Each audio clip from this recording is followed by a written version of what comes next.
Howdy y'all, Caleb here, and I just got back from the Texas Masters GT. So we're going to recap that a little bit, but the Texas Masters GT is a culmination of all the best players in Texas from this entire season. So we've had grand tournaments in different cities around Texas: Houston, Austin, San Antonio, Dallas, and the best players from all those tournaments get to come together here at the end of the season and play in the Texas Masters. So 32 teams come into this tournament, and only one leaves the winner.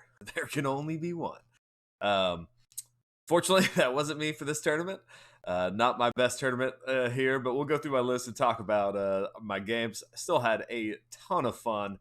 Big shout out to Matt Taylor and Brian Henderson and all the Texas Master Council members for all the hard work they've done this year, getting our Texas Masters season in full force, and just had a wonderful time. I can't wait for next season. So looks like we've got our bracket here for what was going to happen at the tournament, and my first matchup is going to be Tom Wan, who is not actually a Texan here, but he's coming in from out of state, and he actually qualified for this championship tournament. He went to enough of our tournaments and placed well enough, and was actually able to win this tournament. So we'll look at his list here in a few minutes. But he came in and upset all of us Texas boys, and we definitely need some revenge on that later. We need to win our own championship. So he's my first matchup, and we'll go from there. But let's take a look at my list first. This is in the previous GHB. So even though the new GHB came out a week or two ago, this is list building from the previous one. And you'll see how that's reflected in my list here. I am taking Seraphon, of course, in Thunder Lizard, of course, and Beastmaster is my grand strategy. And I did take a Triumph of Inspired. I actually never really got to use it in this tournament. That's okay. My general is my Stegodon Chief, and he's taken Prime War Beast, and I am putting the Fusilier Conflagration on the Stegodon Chief. I would love to get Cloak of Feathers onto him, but just couldn't do it this time because I really wanted to take my artifact on the Salon, so we'll look at that here in a second. But Skystreak Bow on the Stegodon Chief, of course, and Mount Trait Beastmaster. So you can pump up this Stegodon Chief with lots of attacks. So you do get Prime War Beast to get extra attacks. You can get Beastmaster, which you can trigger to get extra attacks. You can get extra attacks from the Sacred Asterisms, and then he can give himself extra attacks with the command point. So there's lots of ways to get extra attacks for the Stegodon Chief. When it all works perfectly, when you get all those buffs, it's amazing. When you don't have a chance to get all those buffs on him, then he doesn't quite do as much damage. I think that's the story with Seraphon. When you can get all those buffs, which you need to do, because these War Scrolls are pretty weak on their own, they do amazing work. I am taking my Engine of the Gods with the Curse Prayer. Love that prayer. If you get somebody within 9 inches in your hero phase, throw that prayer on it, curse, and any 6s to hit against that unit are going to do a mortal wound in addition to your normal damage. Just fantastic when you need to bust that really hard target. I end up using that Engine of God a lot as a defensive play. So if I can get somebody to come into my screens and then I do that prayer onto them in my turn, and then hit them with everything I've got, it'll kill just about anything. My Salon, I am taking the Itchy Grubs, something like that. Little worms. He has a little snack with him he's taking. And what this does is a fantastic artifact. I love this, especially in this meta we're in right now. So this allows the Salon, who is usually going to be at either +1 or +2 to cast in this list, to re-roll a casting, unbinding, or dispelling once per phase. So my phase and your hero phase, I get a re-roll, and that is amazing for getting off the important spells like Comet's Call or Stellar Tempest, but also, even more important, dispelling your opponent's big cast on something important, or if they're trying to throw something out there that you really don't want, go ahead and go use that re-roll to make sure you stop it. Just a fantastic artifact for our Salon, especially since we're unbinding board wide, and I'm usually have him at +2 to unbind. Just a great defensive artifact for your army just to bust those synergies up. Skink Priest, I only took one Skink Priest in this list, even though I have 2 Bastildons. And I didn't take any Star Priests. I was running a little low on hero slots here because I wanted my big melee stick with the Chief. And I wanted some Chameleon Skinks, and we'll talk about those here in a minute. Since I only have 1 Priest, I really wanted Guidance because I need those command points. I've got 2 chances with the Slan, but since I don't have any Star Priests, I need another chance at a command point. And that does come in pretty critical in most games as you know, as a Seraphon player, command points run low and you need a ton to make these synergies work. My battle line, I've got 2 units of Saurus Knights. Just running those as screens. They can do some work, especially if you can pop off Curse on something and then get them to charge in. But really, they're there for my screens. They can stretch real far across the board, and I really like those as my screens. I did take 5 Source Guard just to help protect the Slan, since he's a lot squishier now without scaly skin, and so that'll help protect my Slan a little bit. They're not too bad as a screen when you need them to. I don't think I ever fought them in this game. I don't think I ever fought with them. So that never came up. I am looking to put them into combat a little bit more, probably in this next edition. I did take 2 units of Chameleon Skinks in this list. And they were going to just kind of serve me a dual role here. They were going to capture all my battle tactics. So, well, at least 2. I want them to do a ferocious advance with probably my Source Guard or my engine, just depending on how I line up. And then once they've completed that, send them off into the cloud, bring them down back in turn probably 2 or 3 to do Savage Spearhead, get into their territory. So get 2 units into their territory. So I'm counting on them to score me 2 battle tactics per game. So in my mind, that's kind of worth it. They'll also be able to shoot some. They'll be able to capture objectives if somebody, isn't playing well and leaves their objective free for me. So they do have some role there. They are extremely weak now without Scaly Skin. They only have a 6-up save. I think every game I got them right there against terrain to get them that 4-up ward save. So we had enough terrain on the table. I was usually able to get that. And it actually kept them alive quite a bit. So that was a nice one. Although their bravery is terrible, and I lost, I think, as many to bravery as I did to just attacks. So, because they can't inspire themselves, which is just terrible. 2 Bastildons, and I put these in. I don't have all my battalions listed there. I don't even know why it says Grand Battery. That's obviously wrong. It's not Grand Battery. It is Alpha Beast Pack. So that's the wrong battalion on there. I put these in Alpha Beast Pack, and it was either that or just on their own. I could also slot one of them into. I think I had enough space to put one of them into the Battle Regiment if I wanted to, but I kind of wanted the extra movement. There's a lot of times where people will line up, 24 inches away or, 29 inches away, counting the movement. And this just gives me a little bit extra movement if I need it. Sometimes I don't have terrain exactly where I want it, and I want to scooch them up next to some other terrain that's up a little bit. I didn't really end up using Alpha Beast Pack too much, so it's probably not a bad thing that it's gone. So, it is what it is. I used it. I think it came in a key, maybe 2 games I used it where it was actually worthwhile. All right, that's my list. A couple takeaways from the tournament. We'll kind of do this before we get into the games. A couple takeaways. The 2 Chameleon Skinks they did, every single game, they got me 2 battle tactics. They did die to a stiff breeze. They died very quickly, but they served their role. They also kind of helped divert some stuff, put some wounds on it, capture objectives and stuff. So they were worth it, I think. They had a good place in the list. The Engine of the Gods, usually one of my favorite models in tournaments. I did not summon until the very last game on maybe turn 4. So it was at least 30 attempts because I tried. There were multiple times where I tried for a second summons just because I really needed an extra screen there, and I didn't get any. It wasn't until the very last game where it almost didn't even matter. Oh, and the last game where I finally did get the summons, that was the one time I needed mortal wounds. And the one time I needed mortal wounds, I got summons.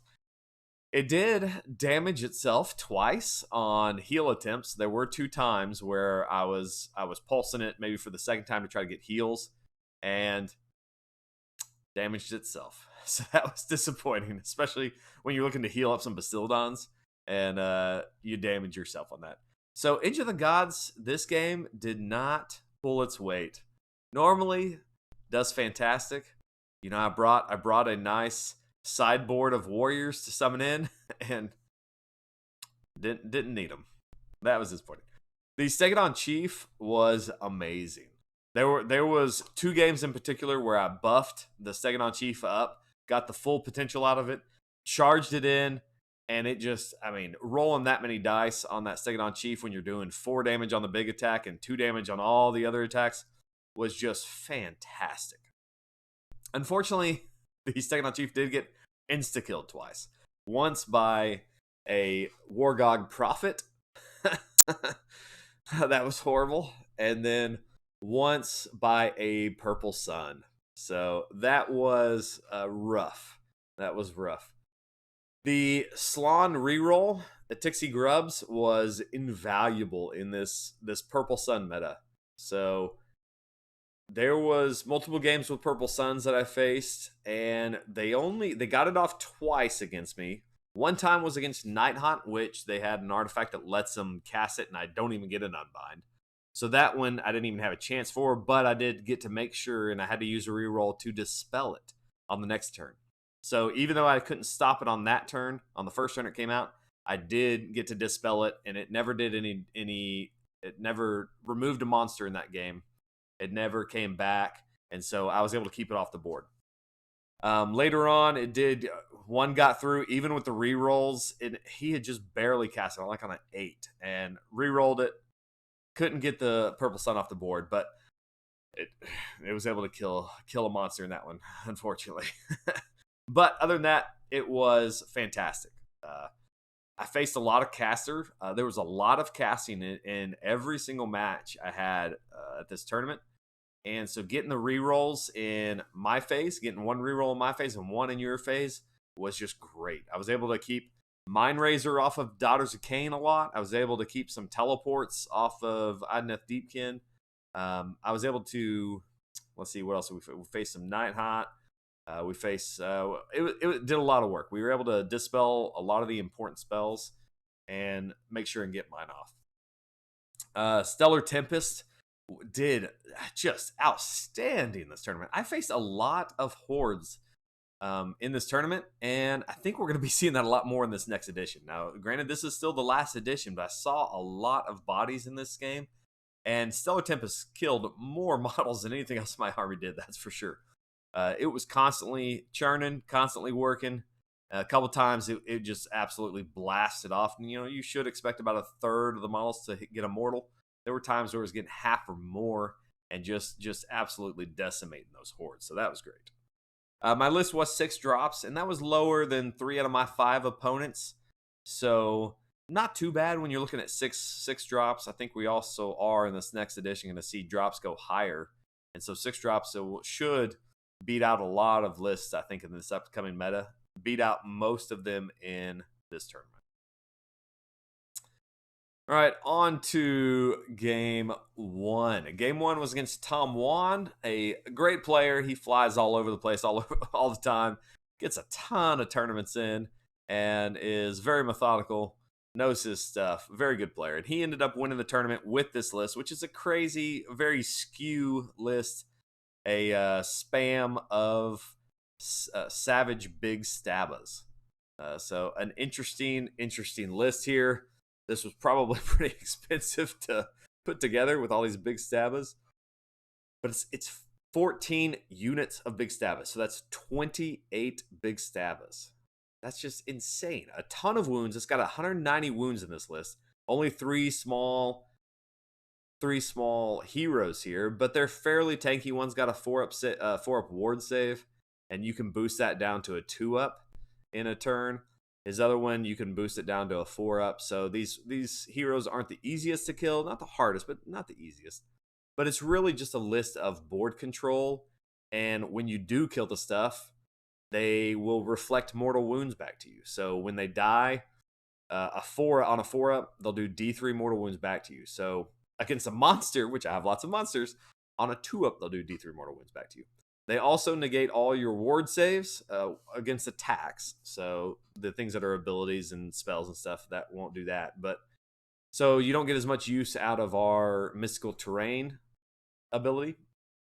So that's nice. But really, it's just a massive amount of bodies. It's going to get to you fast. It's going to get across the board, and then it's just going to clog you up. So not the most fun list to play against or probably play, to be honest. But it ended up winning the tournament. It's just very efficient wounds. This is, yeah. Well, big stabbers do big stabber things. So, let's look at deployment here. So you can see the deployment here, and I made one critical error on deployment. And, you lose a game on deployment. So you got to line up 9 back. And so I'm 9 back. And I know he's got a pre-game 8-inch move from his general's command trait. So he's moving 8 inches. He can move 5 inches and then charge. So I needed to be back 25 inches. And that would have put me right about here, 25 inches. I don't know why. I lined up 2 inches closer than what I should have. I wasn't doing the right math. I don't know what the problem was. But he made his pregame move, and then made a long bomb charge, got these guys all the way in, got like 1 unit of big Stabbas in. That should have never happened. That's one of those things where you're kicking yourself. I don't know that it would have made a difference. I think he beat 3 Seraphon armies in his run to the championship. So obviously this list gave us problems. It's very good against monsters. It's we don't really have enough quantity of attacks to spread around to get all these little MSU units. So he got on top of me. He rushes this Wargog Prophet right up the board, just as close to me as possible. It's the one with a 4-up ward save. And he gets this unit into me, which isn't that going to be that big of a problem, but I have to spend my first turn killing that unit. And I don't make a charge I need. I was going to get my my general over into some big Stabbas that were over here, and wasn't able to get a 3-inch charge from my source guard, and so then I blocked myself in. So just, a fantastic generalship all around. The problem was that left my general within 12 inches of his prophet. So he got the turn priority into 2, and his Wargog Prophet insta-killed my Stegodon Chief, which was unfortunate. And didn't hardly take any wounds, I don't think, from that one. That was just a rough mask go there. His other prophet killed off the rest of my knights. And so now the rest of his army just crashes into me. So I had killed off this unit of battle line with the Basildon on my turn, but he had enough of these big Stabbas that on turn 2, he's just crashing into me. And now I'm in a hole that's it's too much to dig out of. I've lost my Stegodon Chief. I've lost all my screens. And now my Stegodon engine is stuck into combat with a bunch of big Stabbas. My Basildon's trying to work out of it, but just can't do enough damage. I send like a lone source knight over here. I drop some chameleon skinks back here. I mean, we play on the objectives. We try to make a go of it, but losing the chief on that turn 2 priority was just brutal. And so I wasn't able to claw back out of that one. He won that one pretty quickly and ended up I think he tabled me by the end of it pretty quickly. So a rough matchup versus the big Stabbas. I think I would have lost that one anyway, even if I hadn't totally botched my deployment and then boxed myself in with a failed 3-inch charge. So rough game. We got a screenshot here of later on, once we're in dire straits there. I was able to claw out of it a little bit to make it respectable, but wasn't able to do enough. I was able to take back this objective with a Bastildon. Like at one point I had this objective. I can't remember. I think I got back this one maybe, but it just wasn't enough. He had just too many bodies. He was able to collapse back in and steal it away from me. So good game to Tom, and definitely a great player, playing a pretty weird skew list, and took it all the way to the top. So well done. Game 2, I'm playing Angel Alvarez, and he's got Nighthaunt.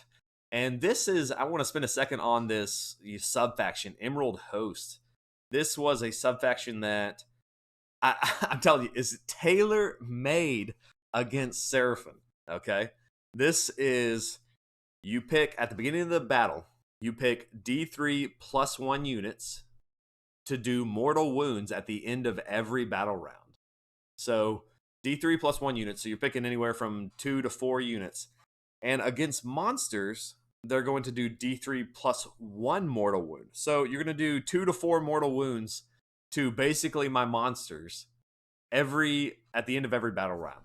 Well, that means, you're going to kill Bastiladons just with that ability by, depending on how lucky you roll, by middle of the game. Definitely by the end of the game, though. It's guaranteed, not quite, but you will almost always kill a Bastildon by the end of the game on that. So this Emerald Host is just amazing into Seraphon, where we have lots of monsters where our weakness is mortal wounds. So, I mean, you can instantly bracket at the end of the first battle round, instantly bracket Bastildons. So that's pretty awesome. He obviously did put that on my Bastildons, and it ended up killing both of them. So that was a rough one. Let's see. Grand strategy was just keep a unit near one of mine towards the end. He had Lady Allender, a Cruciator, Guardian of Souls. You can see the list here. 30 Bladegeist Revenants, 40 Grimghast Reapers, 3 Spirit Hosts, and the Purple Sun. Right at 2,000 points. So a good list there. I did outdrop him. We can see deployment here. And there's our deployments. It's on First Blood, kind of an odd deployment shape there, and 3 objectives across the middle. And my deployment here, I kept my Chameleon Skinks over here on the right and left side. I just wanted to make sure and screen my flanks, and so I don't have enough screens to cover this weird deployment. If we're in a normal deployment, usually I can spread those guys out enough to cover the important stuff and to keep you off me. But in this corner when I didn't, so I put the Chameleon Skinks on the edges just to try to keep whatever he's going to redeploy into the grave. Well, I don't know what it's called for Nighthaunt, and pop up out beside me. He did end up doing that. He brought down I think this big unit here maybe was the one that went into the grave or whatever it's called, along with 2 heroes. Maybe it was this one. And they popped over on this side. And to be honest, I'm okay with that. They charged into those Chameleon Skinks, and because of the way we're sandwiched there between a piece of terrain, the side of the board, and where they got their charge, he wasn't really able to get a ton of those glaive, what were they called? He wasn't able to get a ton of the Grimghast Reapers into it. And because it's not the next edition yet, they can't fight in ranks like that. And so they were still able to put a lot of attacks in, but that 4-up ward saved my bacon on this one. And I think he only killed 1 Chameleon Skink. How do you do that with a unit of 20 Bladegeist Revenants? That was just a horrendous roll. I mean, sometimes it happens. It happens in every game for everybody. At some point, you're going to roll terribly. Some point, you're going to roll godlike. And this was his terrible roll there. Chameleon Skinks lost 1, and then they fought back, 4 attacks, 5s and 5s, no rend, 1 damage, and killed 1. So just some interesting bottleneck and positioning there. Just did not go combat his way. And other than that, he kind of moved up to try to take some objectives and kind of try to take the board. I was able to fight back, and I think I killed... Oh, this was the one... I think I've got a picture of this. So I bring the Chameleon Skinks, I get them out of there. I pull them out, and my Engine of the Gods, I get Curse off because of where they were positioned. You can see I positioned that Engine of the Gods so that if anything charged basically this area, I could curse. So that was the reason I put him there. I wanted it 9 inches to where whatever he charged into me, I could curse. And so I was able to curse those Bladegeist Revenants. Unfortunately, I put a lot of damage into it. Unfortunately, I totally forgot curse. Guys, I keep forgetting rules here. So I forgot curse. I forgot that my Engine of God had Finest Hour, and I had taken Broken Ranks as my battle tactic into this unit. So I failed my battle tactic because I left 2 Grimghast Reapers alive by forgetting curse and forgetting Finest Hour. Just some terrible generalship here. Not playing my best Warhammer, guys. This is supposed to be the championship tournament. And the first 2 games, I made some critical errors. So, man. Anyway, so the game goes on. He gets out, I think on his turn, it may have been this turn, he got out Purple Sun. Purple Sun, and got it into the Bastildon. Luckily didn't roll a 1. So that was that roll on a Purple Sun when it's going into something important. That just gets your heart going. I think he rolled a 2. Like, we saw the 1 spinning. You know, you see your dice spinning, and you see that 1. It wants it, and then it flips over to a 2. Woo! Because that right there, I mean, you lose a monster like that, and it just changes the game. So that was a close one. I was able to punch back, and my Bastildon, I put him here for a reason, just to kind of protect him, but I purposefully spent a command point, ran him over the top. Spent a command point for the Salon to make him fly. Ran him over that terrain with fly and run and shoot, and then was able to kind of camp him in the middle and control the board going any way that he needed to. And we were able, on the shooting attacks, we were able to take out most of these other units that were still on the board through my turn and then into the next turn. We got some good shooting through to them, and Stellar Tempest just absolutely obliterated one of those units. And we had a good time. I think this is the unit that went into Deep Strike. This unit here, just because of where the objective was, ended up on that side. And I was able to put some units here to where they had to fight under this terrain piece, which was just terrible. So I was kind of able to bottleneck him there. And hey, maybe that's good. That's being a good general, maybe. So it makes up for my flubs earlier. So I was able to bottleneck him there. I was able to sneak this objective off of him a couple times, and then basically able to dominate that one most of the game. And so it wasn't quite as close as some of the other games. It was still a lot of fun. I think we both had a pretty good game there. But towards the end, this is towards the end of the game, and he just had a couple of heroes left. He was able to bring back a big unit of ghosts. I don't know. I can't remember what they were. I think the ones with the big swords. And first, there was a time. Let's go back to this map because this was great. So I had brought up the Saurus Knights here, and I had my general behind them that I could Overwatch with, and he sent in these 10 Bladegeist Revenants, maybe something like that. The guys with the big giant swords that can do some work. There's 10 of them. He charged them in. I Overwatched with the Stegodon Chief and killed off 9 of them. That's when the dice are going your way. So he ended up with just one of those that got to fight and wasn't able to do much with that. The Knights were able to fight back against one of the other units, I think, and was able to do quite a bit of damage. And so it was a bloodbath. We killed quite a few ghosts. You can see I had lost most of my screens. We still got a couple of Knights here. But through the end of the game, we kept these monsters all alive and was able to win that one in a pretty good game. So sitting at 1-1, still got a chance. We just gotta pick it up and win the rest of them, right? Go 4-1. I'd be happy with that. Game 3, we've got Chris Creech, and he's playing Soulblight Gravelords. So we've got another list with a bunch of bodies that are going to be bringing a bunch back. And this one is on Game of Heroes, which I think some of these are from that War Coda that I can't remember off the top of my head. Somebody comment and tell me where War Coda is at.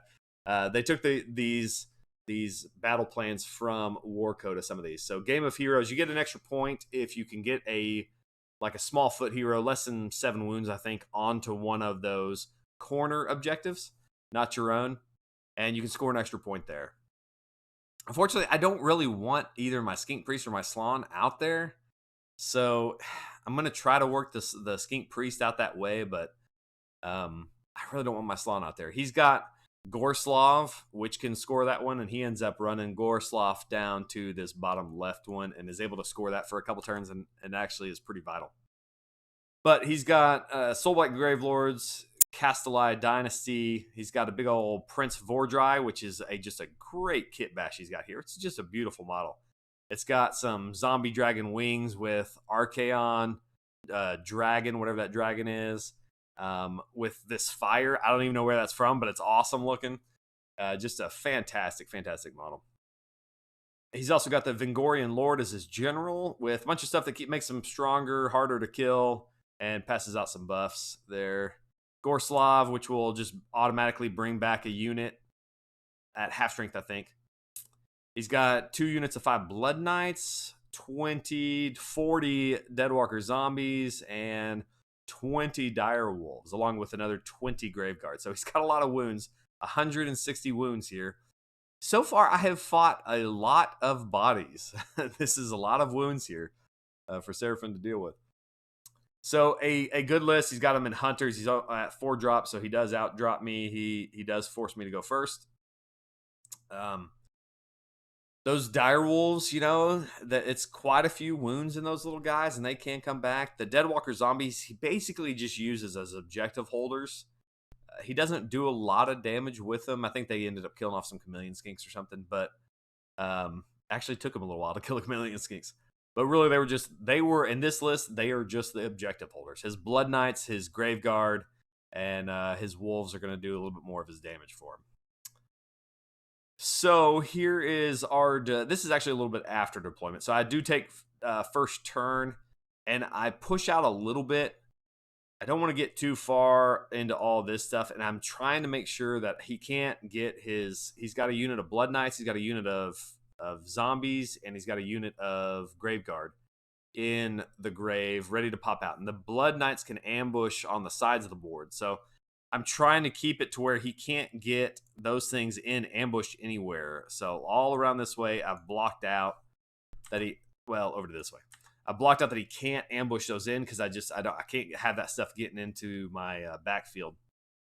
And so this is where I really needed summons. I think I tried for summons twice here instead of shooting because I was just shooting into these I may have shot into Blood Knights, but they were buffed up by the Vengorian Lord, and the only other one I could attack with this Bastiladon was these dogs. And so I didn't really feel like I was getting much bang for my buck out of the Bastiladons. I tried to double for the engine and just failed both of them. Got some mortal wounds, maybe a heal, I can't remember, or whatever it was, I couldn't use it. But I really needed a screen to pop up here in the middle because I was worried about this stuff just coming right down the middle. So didn't do a whole lot, just push forward a little bit, just trying to keep him off of me and off the objective, scoring this one, setting this one up for a overwatch if he comes in, and then a counter punch with my general if needed. What are the pictures I got? So his turn, he does bring Blood Knights over here. He brings zombies just to hold this objective and kind of pushes these guys forward. And ends up, over the course of like a turn or two, he ends up taking out these knights. It took him a little bit longer than I think he thought it was going to. And same over here. These wolves ended up into combat here, but the knights were able to help punch against those wolves and do some damage. He brought in Blood Knights over on this far side, but couldn't make the charge.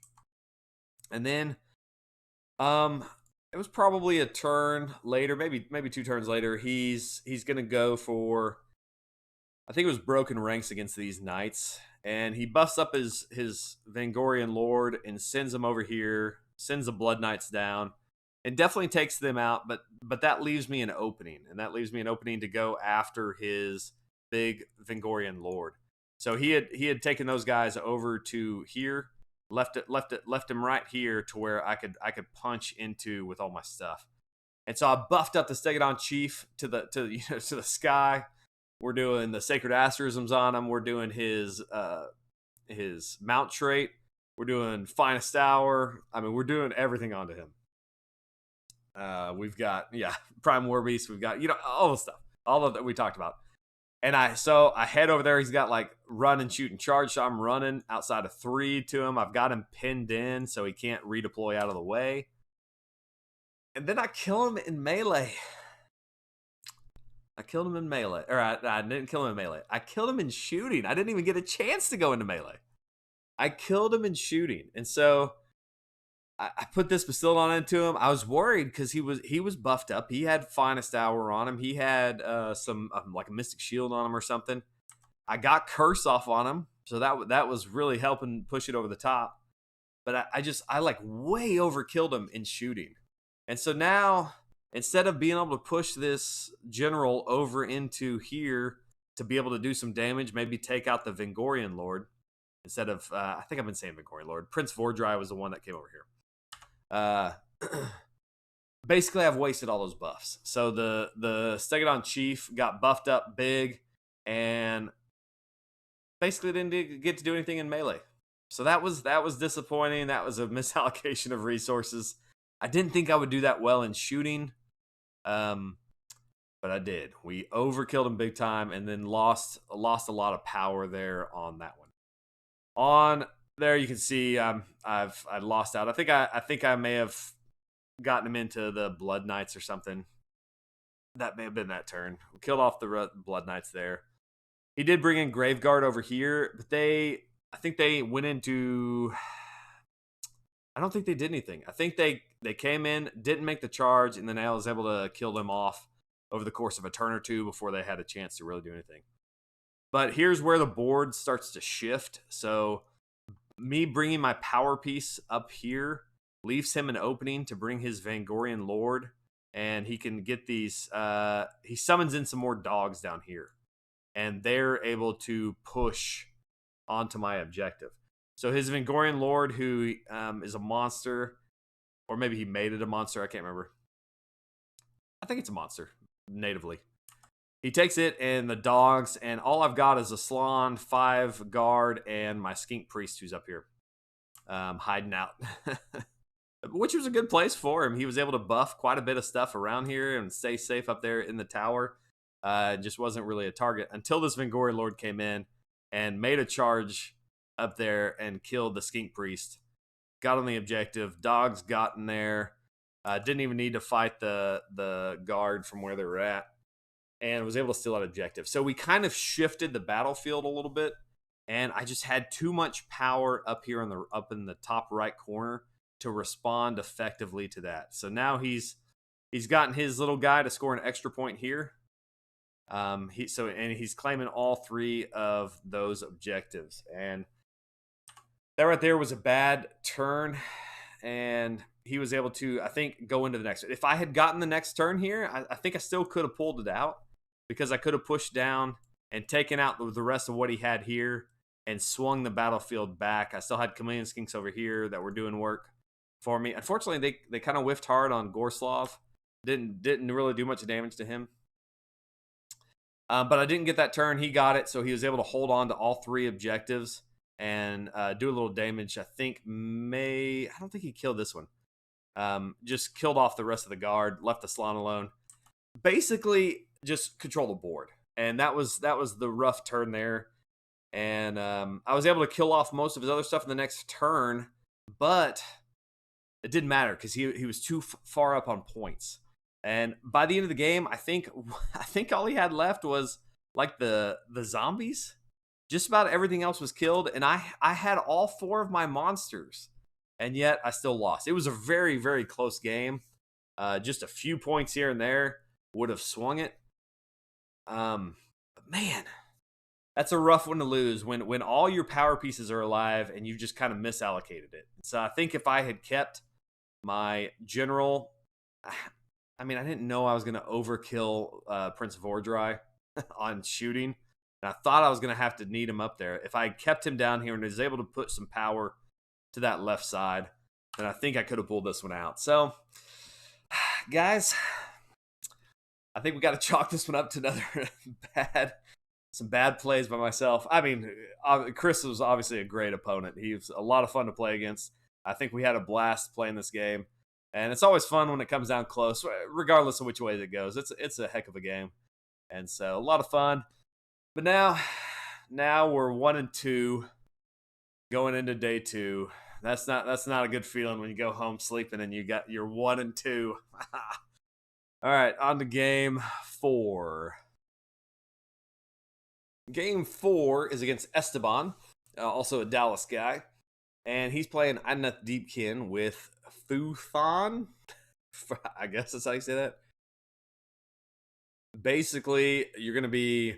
You can't shoot with it unless you're within 12 in turn 1. So, a rough matchup here because he's at 1 drop. I know I'm going to go first.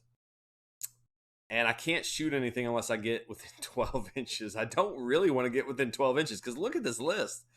He's got an Eidolon, which isn't too scary in melee, but has just some awesome spell casting. So in this setup, it gets to reroll all of its spell casts, and if it successfully casts a spell, I think it may have to be like on a 6 or 7 or something. If it successfully casts a spell, then it gets another spell to cast. So this thing can just keep casting spells until it runs out of spells, and it gets to reroll them. So it's guaranteeing it, and it's got a lot of good spells. It can do some damage, it can do some buffs, it can do some debuffs, it can just do some fantastic stuff here. A deep spell lore, also with some good spell. Well, I think most of those spells come from its War Scroll, and then it has that 1 Seed of Ties. It's also really good. So this was a magical duel here between his spell casts and the Slon, who got to only reroll 1. The Eidolon was rerolling all of it. I wish I could have that. Also, he had Purple Sun, so that's the spell I'm looking to use my rerolls on. I do not want that Purple Sun getting out. I'm going to try everything I can to keep that off the board. We got a Lotan who I think gives a +1 to wound, +1 to wound bubble, and has some decent attacks. Has a lot of attacks, but just a small little foot hero. Here's where that's where the beef is. We've got 6 Alopexes, 6 sharks. Woo. And they are rough. They have some great shooting. Basically, think of like Stegodon shooting, but you've got 6 of them. And then they do some great melee. These are like hyped up Stegodons. They're faster, they fly better, and you can protect them easy turn 1. So just an awesome unit. The sharks are cool looking. They're a lot of fun. And then he's got 10 Reavers, 10 Thralls. These are your bodies to get shot. If because in Idnak you have to shoot the things closest to you. So we also got a couple things going against me. I can't shoot them if I'm within 12 or if I'm not within 12, and I have to shoot the closest model to me. So a rough matchup here. 95 wounds, not bad. He does get the triumph on me as he's 1970. We can look at deployment here. Actually, this is after my first turn. So my first turn, since I know I'm going first, I kind of play aggressive with the Basildons, and I put them right on the line. I get good rolls with Alpha Beast Pack, so I push them forward. Because if I do that, I know I can get within 12 and shoot something. But now I've pushed my Basildons within 12 of his army, and not a lot of support. So it's risky. Hey, when you're 1-2, you're looking to have some fun. So we're pushing these Basildons forward. This one on the left side, I buffed it up. We gave it all the buffs that you can give it, from the Skink Priest. I think we may have given it Mystic Shield. We gave it all the buffs it could take and pushed it forward. It was able to shoot into the sharks, but really didn't do anything. Sharks have cover and in turn 1, and I think they may get like a better ward or something. They may get a ward from the boat, something like that. So I think we did like 4 damage in the double shot that we did with the Bastille on the left side. The one on the right side, we shot into some thralls, I believe. Maybe the reavers. Killed a couple of them, but really, it's not too impactful. Comet's Call, I think either I failed that one or he unbound it, or in this turn, it may have only done 1 unit and did like 1 wound. I rolled that a lot with Comet's Call. It seems like a lot of games it would only roll like 1 unit and then not do a lot, and then every once in a while it would spike to do like 4 or 5 units and you get 3 on each one. Those are the turns you live for. Those are the ones that make everybody hate Comet's Call. When you roll 1 unit and do 1 mortal wound, it's like, why did I even take this? So we pushed it up there. I tried to screen with the knights as best I could. I basically ran them up there to screen a little bit. I do have a ward safe from this building, which is partially in my territory. This hero over here can't do anything right now. We're just positioning. In turn 1, I can't shoot anything with him. I'm not gonna get him close enough to all these sharks yet. And so that was basically turn 1. On his turn, he brings the sharks. He brings the heat. He shot into quite a bit of different stuff. He killed off my skink priest with the shark shots. He shot some into the skink chief. Got him bracketed once. He killed off a couple of the source knights just to make sure that he could get all his sharks in. And he ended up killing the rest of the knights before the shooting phase was over. This was after movement. And he's going after that Bastiladon. This is the Bastiladon that's not buffed up. It's just at a normal 1-up save. Normal 1-up save. And it does have a 6-up ward there. He doesn't have a monster in there, so I am going to be able to use all-out defense on him, and I will. And he brings in all of these sharks into this Bastiladon. I do Overwatch on this smaller unit, and I get a couple damage through. I think the shark had like 2 damage left, something like that. And so it made it pretty weak. I don't know. I can't remember if I was able to kill it with a stomp. I may have killed it there with the stomp or maybe with the tail attack. I was able to kill 1 shark throughout this whole thing. And so that was nice. So 5 sharks were attacking into the Bastiladon, and he tanked it. He tanked it. Not just a little bit. He tanked it big time. Took some wounds. I mean, granted, it took some wounds, but like the first shark attacks did not bracket him. He only took like 2 wounds or something like that. And then the next ones bracketed him enough, but it wasn't, not bracketing him that first one was big because he was still on the 1-up save. I had all-out defense, and I still had my 6-up ward. So the sharks did not kill the Bastiladon. So that right there was a big, big play. And all those points right there put into that one Bastiladon, 250 points, wasn't able to kill it. That's a win in my book. The Bastiladon was alive, had tanked basically the big part of his army. Luckily on the next turn, I got priority going into 2. And so let's look at the big map here. All his sharks were into here, and they're tied up now. That's the important thing because they're hard to catch if they can redeploy, all that kind of stuff. And so I buff up my skink chief and send it this way. I bring in the engine of gods also this way, and I leave my Bastiladon there so it can shoot. I start sending this. No, actually, I left that Bastiladon there so it could shoot into the sharks as well. Because if I moved it up too much, it would have been out of sight. I was able to push these knights up that way a little bit, and I think I got them into these reavers in this turn. The bow guys, I think those are reavers. And was able to actually kill off quite a few of those with the knights. I wasn't worried about them fighting me, so I was able to save that activation till later. And was able to kill off quite a few of them. Put my chameleon skinks over here on this turn, and was also able to kill off some of these guys. And so had a good play there in turn 2 with the Savage Spearhead with sending the guys into the backfield, and was able to kill off basically this and all the sharks. So you can see here, this is what was left after that activation. It was brutal. It was brutal. The Stegadon Chief came in hot with all the buffs on him and took out almost all the sharks. I think the engine had to come in and clean up like 1 shark left after that. And so just absolutely pulling his weight. Took some damage from one of the sharks that was left, I think, but enough to, you know, bracket him a little bit more, put him into kind of, you know, red zone. But it was worth it. He took out all those sharks. That was the big threat in this army. So going into the bottom of 2, I'm feeling pretty. Look at this. This unit out here is all by itself. I've got chameleon skinks here. He has 1 unit of thralls in the boat, garrisoned in the boat. So they're going to pop out, and unfortunately, they'll make this charge here and start working down those knights. I think they may have killed off the knights. May have been that turn, maybe the next. I can't remember. But here's where it gets crazy. Okay, look at this board. Look at this board. How can you not win this game? All right. It almost didn't happen. Eidolon just terrorized me. He has so many spells. He's putting minuses to save on everything, and he gets out Purple Sun. He gets out Purple Sun right in the middle. I think he had already killed this guy off of mortal wounds and debuffs.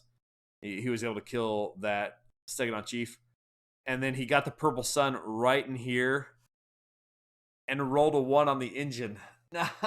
Not the engine. 14 wounds. -1 damage right off the board. So Purple Sun 8, the Engine of the Gods. This was the turn where I had the reroll. He cast it on an 8. I had a reroll at +2, and I failed both of them to get all I had to show was a 7, and I couldn't get it. So the Purple Sun 8, the Engine of the Gods. He was able to clear off this, and now all of a sudden, I'm thinking, what just happened this turn? You know, he's killed off these guys. All I've got are chameleon skinks, 2 Bastiladons, 1 which is limping, and my Slan. I think I still had some source guard in there. But all of a sudden, it doesn't look good.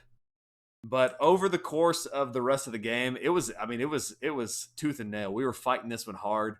He's teleporting places. I'm pulling that objective in turn 3. He's moving in. I'm moving Bastiladons, capturing objective with Bastiladons in his backfield. And this was a crazy game. Chameleon Skinks were just like holding on for dear life. They actually hung around with this unit that came out of here and was able to finish them off. I don't know how in melee, but the final nail in the coffin was when Eidolon was making just a Hail Mary attempt to come into here and take out the Slan and do some damage. He was trying to do some debuffs to take out the very last couple wounds on this Bastiladon and miscast.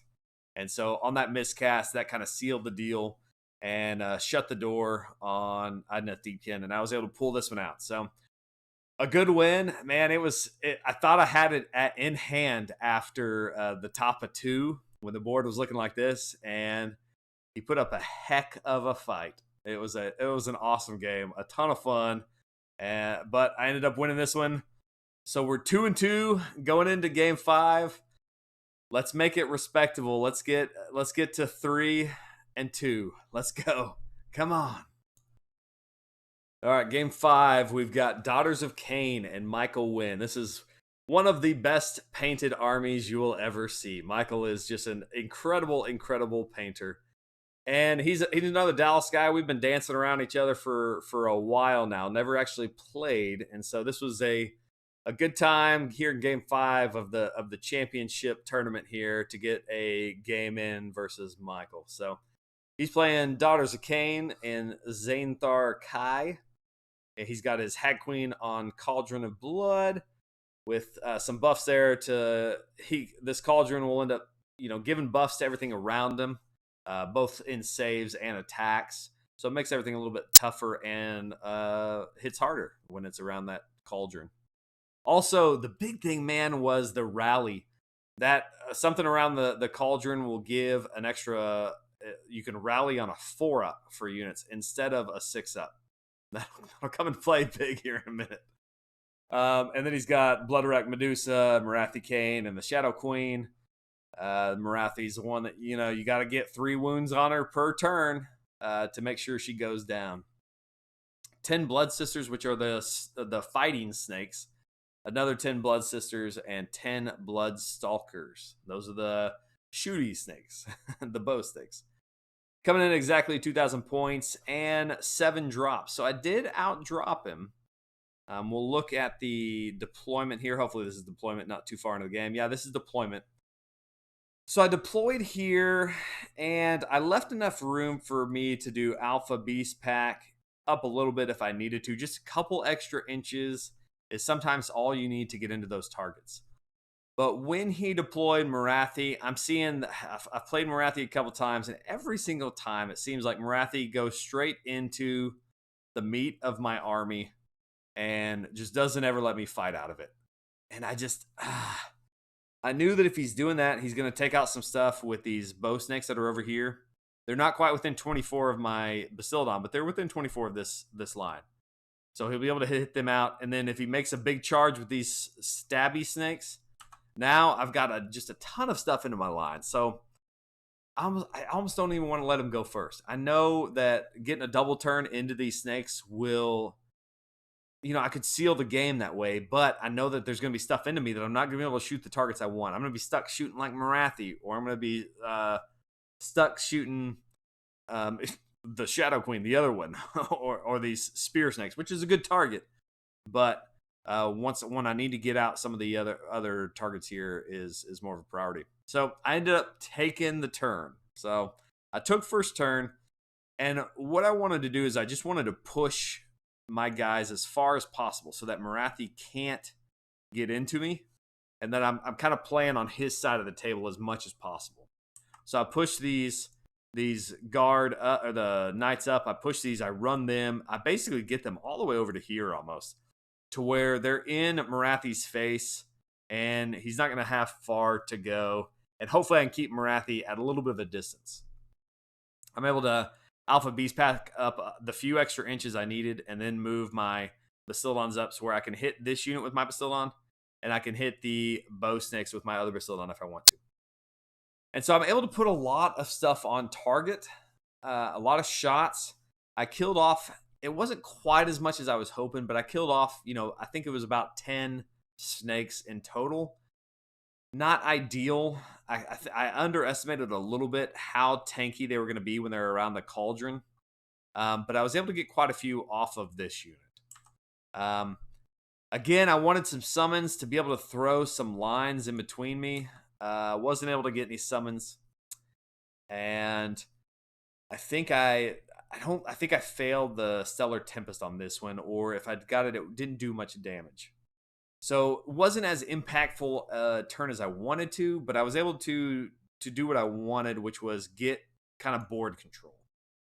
I was able to get stuff up in front of him that he's going to have to be able to move. He's going to have to kill first before he can move into him. So I got these knights like up into this choke point, and on his turn he was actually able to he was able to hero shoot the bow snakes, but he left one knight alive, which is all I needed.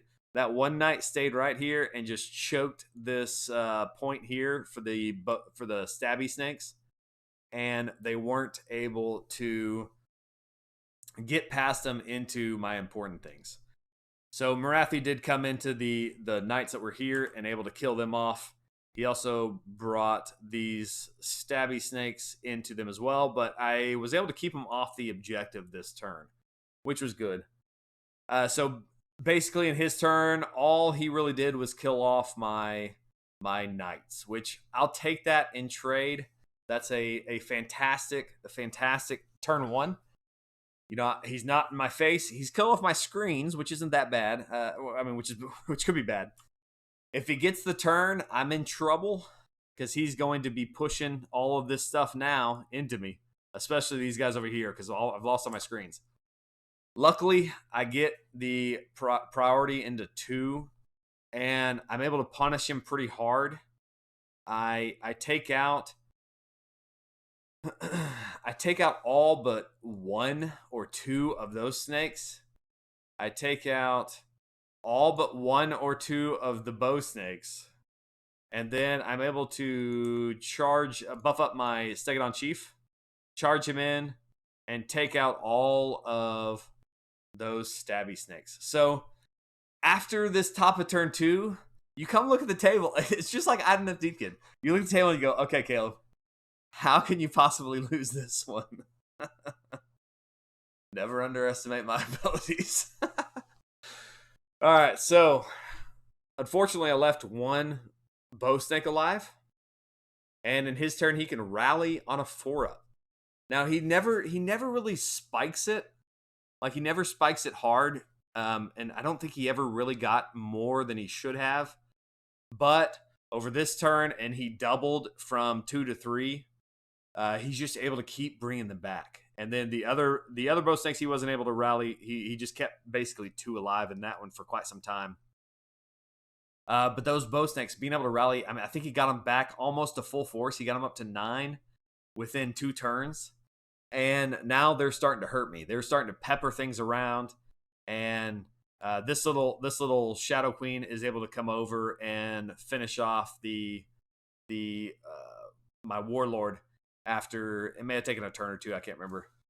But let's go back to this big map here. I had dropped some Chameleon Skinks over here, and they completely whiffed into this Medusa. Did 1 mortal wound, I think. And that was disappointing because he had pushed so far this way. If I could have taken out that Medusa, then he would have had to allocate some kind of resources back here to the Chameleon Skinks so that I couldn't steal that objective. But that Medusa came back on one of his turns and just wiped out those Chameleon Skinks. Left 1 alive, I think, and that one ran from Battle Shock. So that was unfortunate. If I could have kept 1 body alive, I could have pushed them into the objective. Just one of those of many things that went not quite my way that I could have won this with. Another one was in my first turn. I only got 2 wounds on Marathi, and that came back to bite me because I got 3 on her every time I needed to, except for that very first turn. I was only able to get 2, and I had nothing else. I couldn't get anything else onto her to get another wound, and so she ended up living one full round because he had that next turn then she should have. And that was another one that just like 1 wound would have made the difference. He brought down Marathi into Basildon, took a monstrous takeover on this objective as a battle tactic, and brought his remaining spear snakes and Marathi into this Basildon. Had Mind Razor on Marathi, but could not do enough damage to kill it. He survived with 4 wounds, which is just fantastic. Failed that battle tactic, and this is one of those times where if I get this turn, if I can get the next turn here, not a problem. This game is in hand. He just failed a battle tactic. He only scored like 2 points or something that turn. Easy peasy. He gets the next battle tactic, or he gets the next priority. He gets the double from that one, I think, and was able to bring it down on Basildon and did it with a monster, and was just able to spike high, grab like 3 objectives on this one. Just spiked super high on the points. Scored like 7 points on this one, which completely made up for that last failed battle tactic. Killing a monster, bring it down, killed it with a monster, got all his battle tactics. It was a huge turn for him. And let's see, what's my next picture I got here. From there, it just like we were going into 5, and this was my turn 4. I finally get the summons. Gosh, finally 1 summons all tournament, and the only place I could put him was right there. Oh gosh, I have this objective in turn 4, so I take this one back. Unable to do... No, I did my 3 wounds there. But that's where she should have died. And then I've got this game easy. No matter what happens in the next turn, I've got this. On my next turn, if I could have gotten 5, I would have just easily come over here with this State on Chief, taken this objective, still would have held this one, and would have won the game. Unfortunately, not to be. He got turn 5 and was able to clear off enough stuff here and able to hold the points to where it doesn't matter what I did in the next turn, he was going to win this enough on points that it was close. I think it was like a 3-point game or something. It was pretty close. A well fought game by Michael. It was a lot of fun. A very, very close one. One where, you wish you could have a few rolls back and blow on the dice a little bit harder and make that roll one pip higher. A lot of fun. So overall, tournament went 2-3. Let's go to the conclusion screen here. Overall, went 2-3. Not too happy. Probably my worst showing at a tournament in quite some time. This was some stiff competition. I mean, this was the best 32 players in Texas. So, definitely some stiff competition. Some very interesting matchups here. I don't feel like I ever went into a matchup that was like a plus matchup for me. One that I was going to do real well against. We had lots and lots of bodies on most of those. And lots of ways to bring them back. Some pretty epic moments here where Marathi ended up not killing that Basilodon on one turn, which was huge, but made up for it in the next one. We lost a Stegodon Chief to Wargog Prophet. Gosh. Lost an engine to Purple Sun. Had Purple Suns flying all over the place. Luckily, I had my unbinds ready to take care of most of those. But a fun tournament, a great way to end the last GHB. Wish I could have done a little bit better than 2-3. That was kind of disappointing, but looking forward to the next edition. So for me now, this one's over, and it's time to start list building with the new edition in mind. All right, guys. If you stuck with me this far, hopefully had some fun here. I know I had some fun at this tournament. So, all right, guys. We'll see you on the next one.